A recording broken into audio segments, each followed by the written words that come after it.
the trail moved about 10 miles a day. Leading the way were the trail boss and the cook with his chuck wagon. To the side of the herd rode most of the cowboys, who kept wandering cattle from separating from the rest of the herd. Bringing up the rear and eating the dust of several thousand shuffling cattle were the drag men. Cowboys joked that the drag was where a cowboy learned to curse. Wild West Podcast proudly presents Cattle Drives, Cowboys and Cattle Towns Part 5, The Cattle Drive.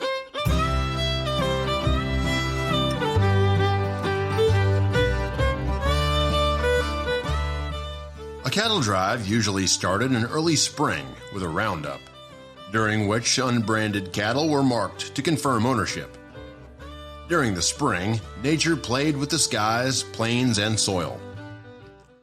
The practice of branding cattle came to the New World with the Spaniards. Hernan Cortez may have been the first to experiment with cattle breeding and branding during the late 16th century.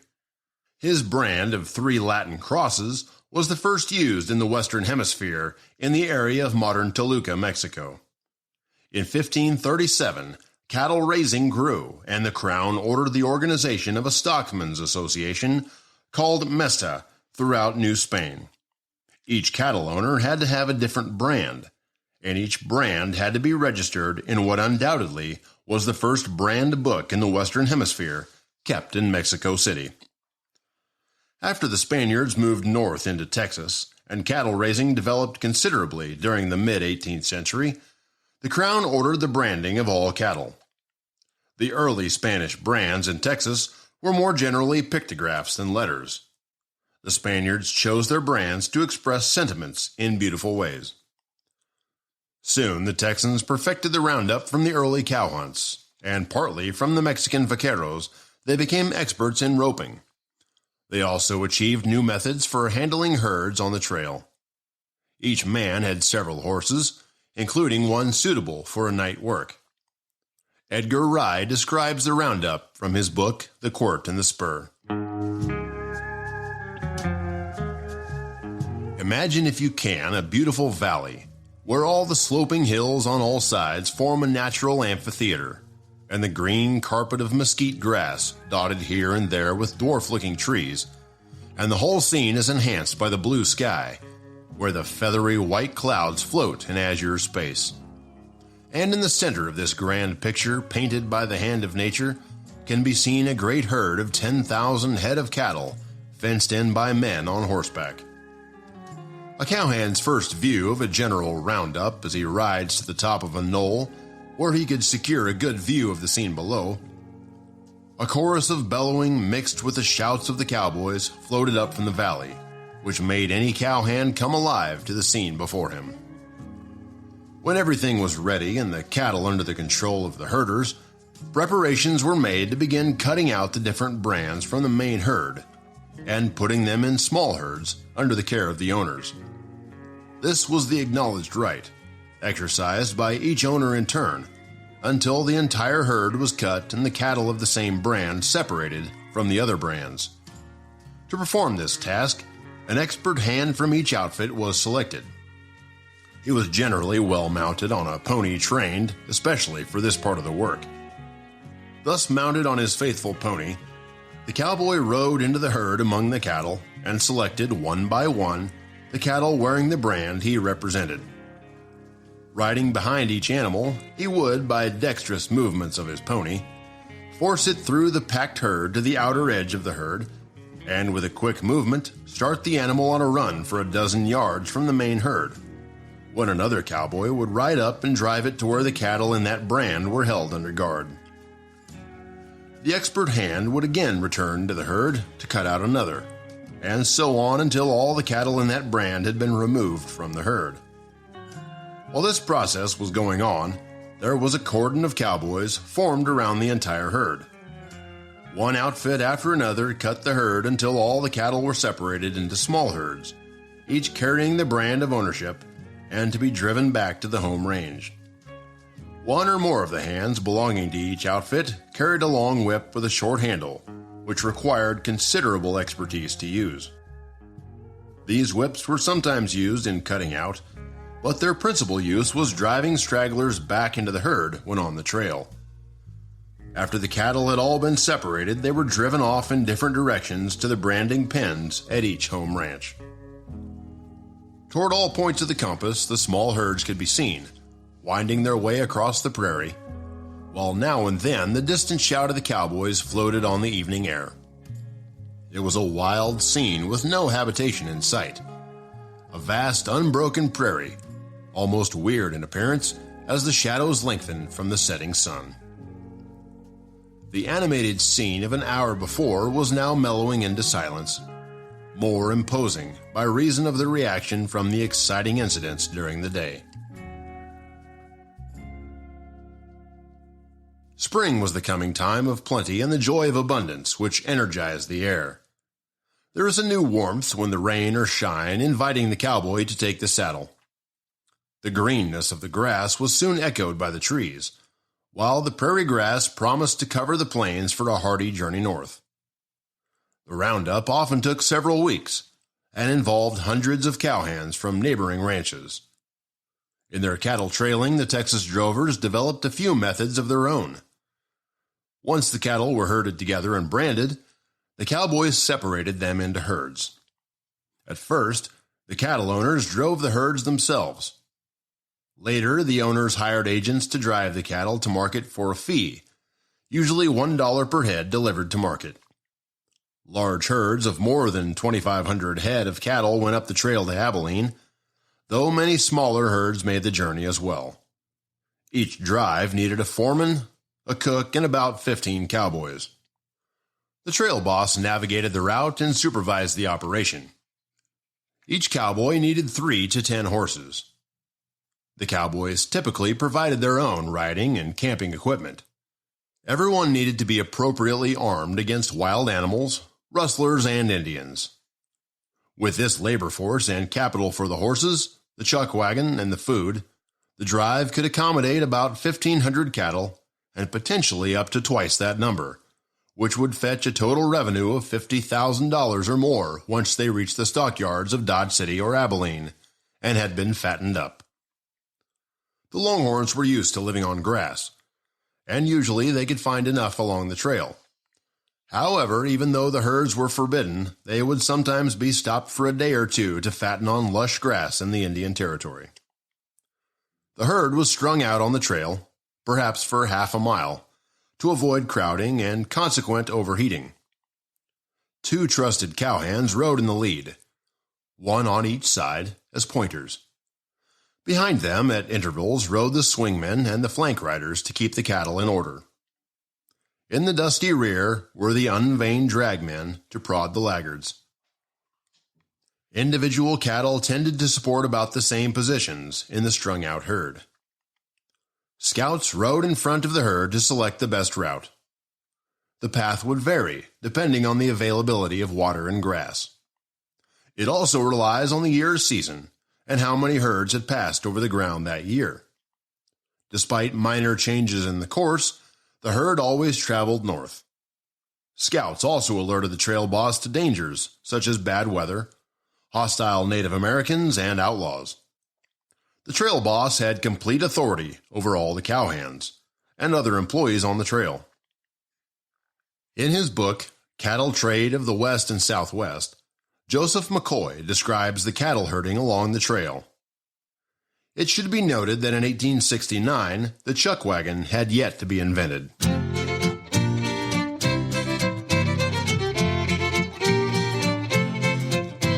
A herd of 1,000 cattle will stretch out from 1 to 2 miles while traveling on the trail and is a magnificent sight, inspiring the drover with enthusiasm akin to that enkindled in the breast of the military hero by the presence of marching columns of men. Confident cowboys are appointed to ride beside the leaders and control the herd, while others ride behind and beside, keeping everything in its place and moving on, the camp wagon and the cavy yard bringing up the rear. A large herd could require 12 men or more, with several saddle horses. The trail boss, either a ranch crew member or a hired drover, organized and led the affair. He selected specific routes and rode ahead, searching for water, grass, and suitable campgrounds.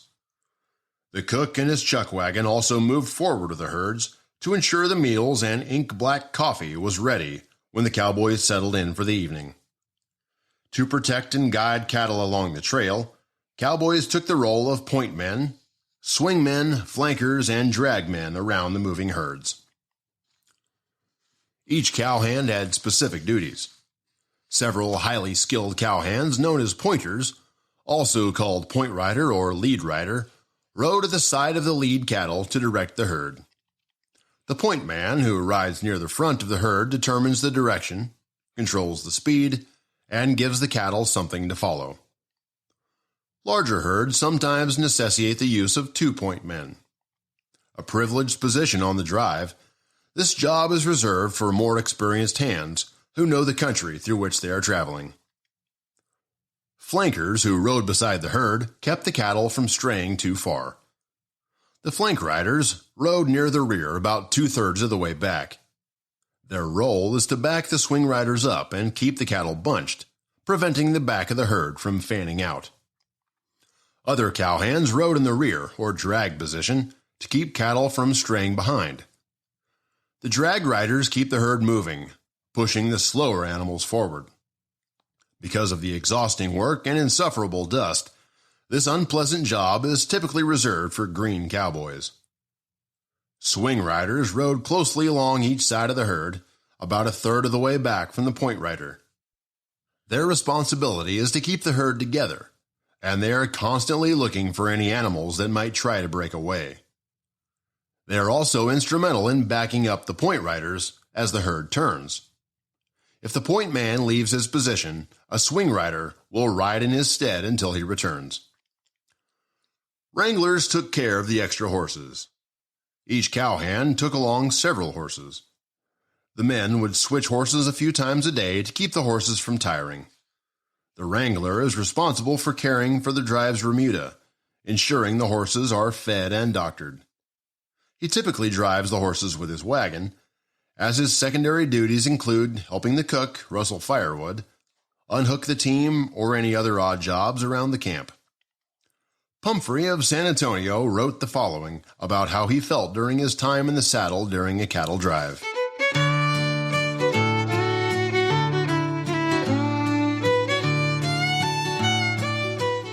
I have never forgotten the feel of the saddle after a long day, the weight and pull of old six-shooters, and what a blessing to cowman was the old yellow slicker. There were the days when men depended upon themselves first, but could rely on their friends to help if necessary. Days of hard work but good health, plain fare but strong appetites, when people expected to work for their living, and short hours and big pay was unknown. In conclusion, I wish to say any movement that will preserve the memories of the old trail days is valuable, for in a few years, most of those who bode the trail will have crossed the Great Divide. All honor to the old-timers who have gone before, and good luck to all of you who are left. The distance from the starting point at the Red River to the Kansas cowtown was some 300 to 400 miles. Over this vast expansion of a relatively uninhibited and drab landscape, the Texas cowboy drove his cattle to market. The conditions he met caused him to lead a monotonous and lonely life. The only break in his daily routine was the campfire and the evening stories, which often were sacrificed for more vitally needed sleep. Teddy Blue Abbott tells the story of how he felt the hardships of sleep deprivation on many occasions while on the trail herding cattle. But when you add it all up, I believe the worst hardship we had on the trail was the loss of sleep. There was never enough sleep. Our day wouldn't end until about 9 o'clock when we grazed the herd onto the bed ground, and after that, every man in the outfit, except the boss, horse wrangler, and cook, would have to stand 2 hours of night guard. So if my guard watch was from 12 to 2, I would stake my night horse, unroll my bed, pull off my boots, and crawl in at 9, get about 3 hours of sleep, and then ride for 2 hours. Then I would come off guard and get to sleep about an hour and a half till the cook yelled, "Roll out," at 3:30. So I would get maybe 5 hours of sleep when the weather was nice, and everything smooth and pretty, with cowboys singing under the stars. If it wasn't so nice, you'd be lucky to sleep an hour. But the wagon rolled on in the morning. That night guard got to be part of our lives. They never had to call me. I would hear the fellow coming off herd because laying with your ear to the ground, you could hear that horse trotting a mile off. And I would jump up, put my hat and boots on, and go out to meet him. We were all just the same. Sometimes we'd rub tobacco juice in our eyes just to stay awake. It was like rubbing them with fire. I've done that a few times and have often sat in my saddle sound asleep for just a few minutes.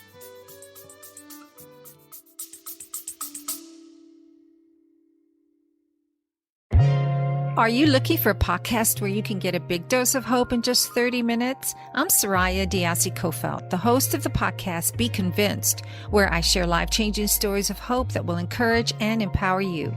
I'm an Ivy League educated lawyer, a former judge, small business owner, children's author, wife, and mother who's passionate about helping you to overcome challenges and improve your life.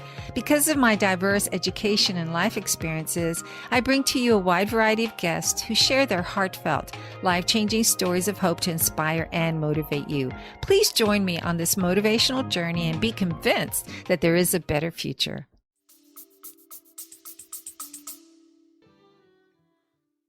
The drives moved at a pace of 10 to 12 miles a day from watering hole to watering hole, and took 3 to 4 months to complete. Depending on the landscape, the width of a cattle herd could span several miles, to, at some river crossings, the width of a few longhorns. Weather, water access, and feeding grass availability altered the courses.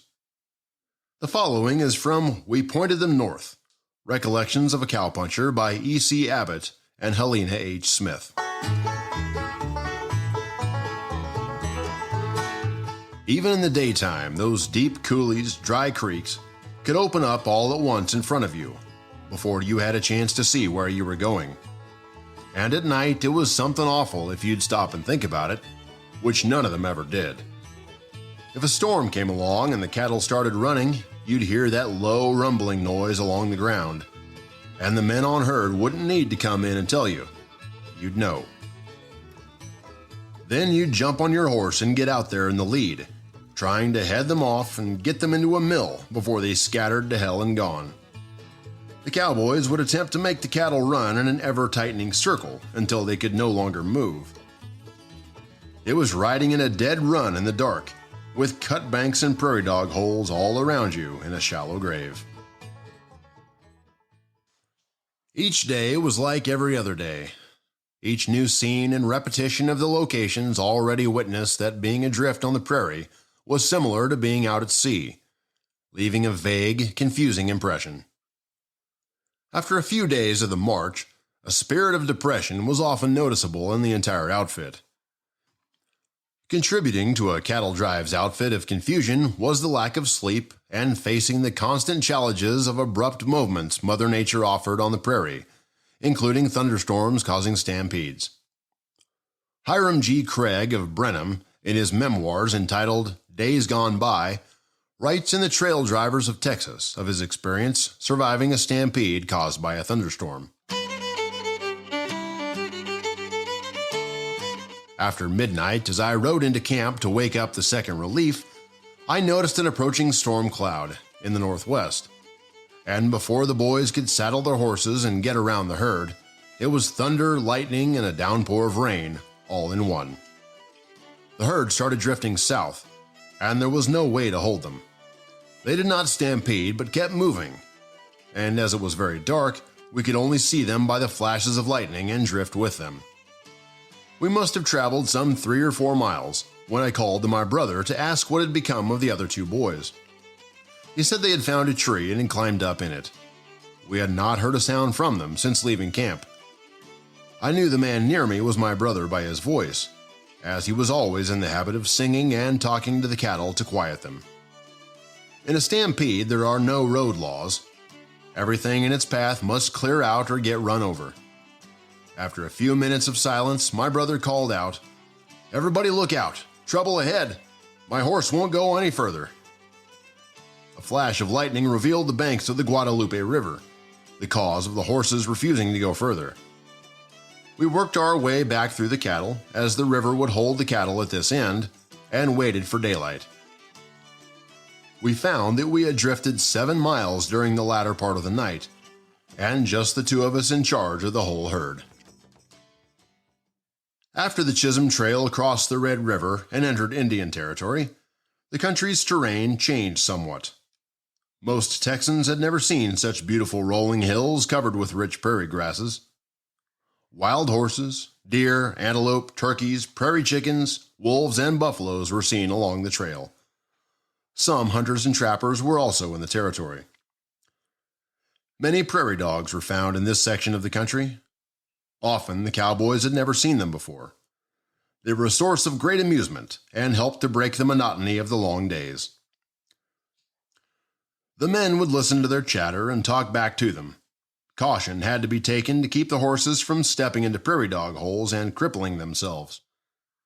Had these little trail animals been called something else instead of prairie dogs, trail men probably would have eaten them. But instead their flesh was as clean as that of squirrels, and their diet was about the same. W.F. Cude of San Antonio, Texas, in his Memoirs of the Trail Drivers of Texas, writes about his experiences on the trail in 1868 after crossing the Red River into Indian Territory.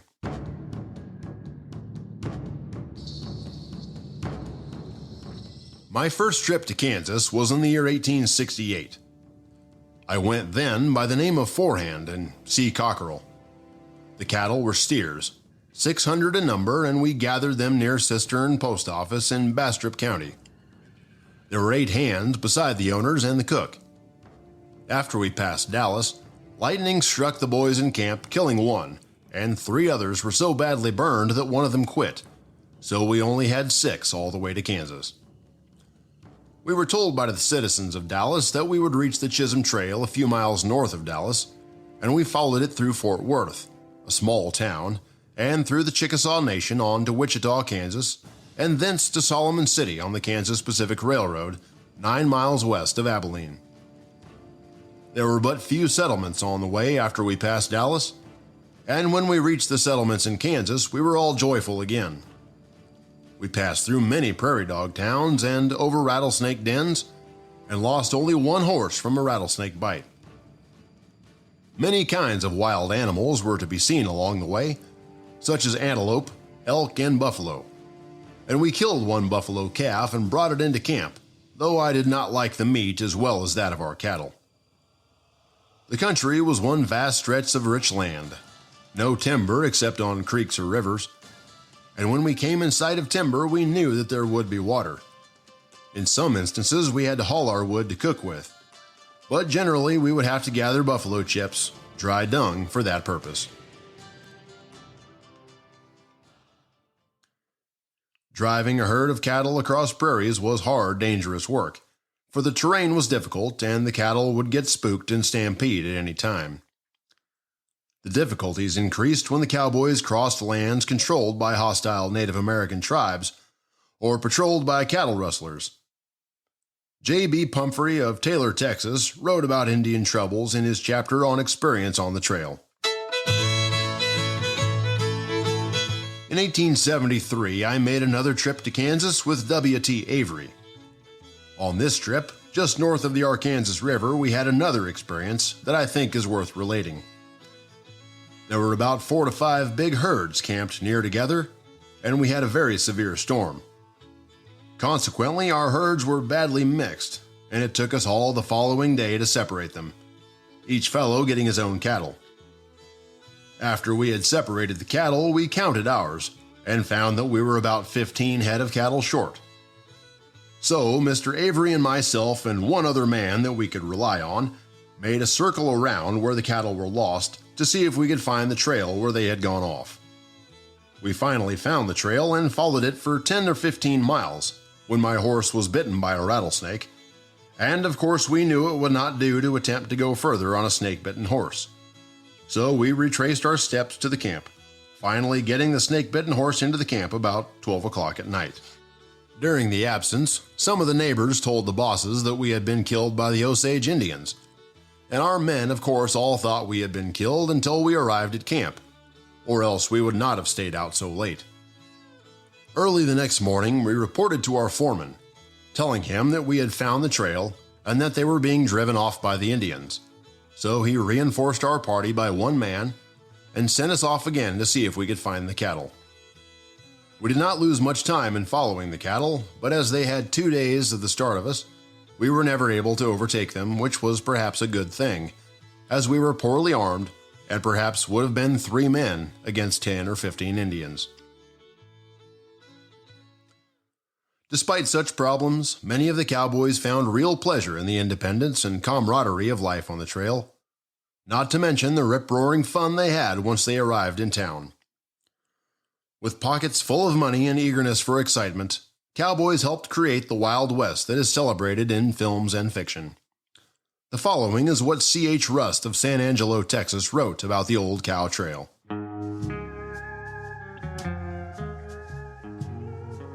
What happened on the Old Cow Trail in those days of long ago was almost forgotten, and it is a sad thought to us today that there is no stone or milepost to mark the old trail's location. The old-time cowpuncher that followed the trail, his mount, his makeup, the old trail songs that he sang, what he did and how he did it is left yet to someone to give him the proper place in history. What he was then and what he is now, I hope to meet him over there in the sweet by and by, where no mavericks or slicks will be tallied.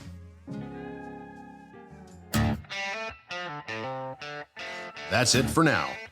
Remember to check out our Wild West podcast shows on iTunes Podcast or wildwestpodcast.buzzsprout.com. You can also catch us on Facebook at facebook.com/Wild West Podcast or on our YouTube channel at Whiskey and Westerns on Wednesday. So make sure you subscribe to our podcast listed at the end of this episode to receive notification on all new episodes. Thanks for listening to our podcast. If you have any comments or would like to add this series on cattle drives, cowboys, and cattle towns, you can write us at wildwestpodcast@gmail.com, as we will share your thoughts as they apply to future episodes. Join us next time as we take a look at some primary sources describing the dangers of a cattle drive.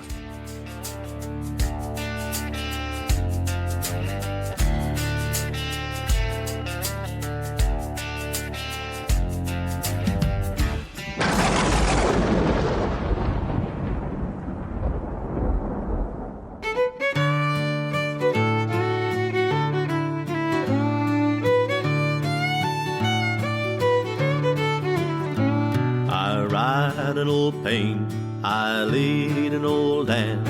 I'm off for Montana for to throw the hula hand. They feed in the coulees, they water in the draw. The tails are all matted and their backs are all raw. Ride around, little loogie, ride around real slow. The fiery and snuffy are raring to go. Goodbye, old paint, I'm a-leaving Cheyenne. Goodbye, old paint, I'm off for Montana. My foot's in the stirrup.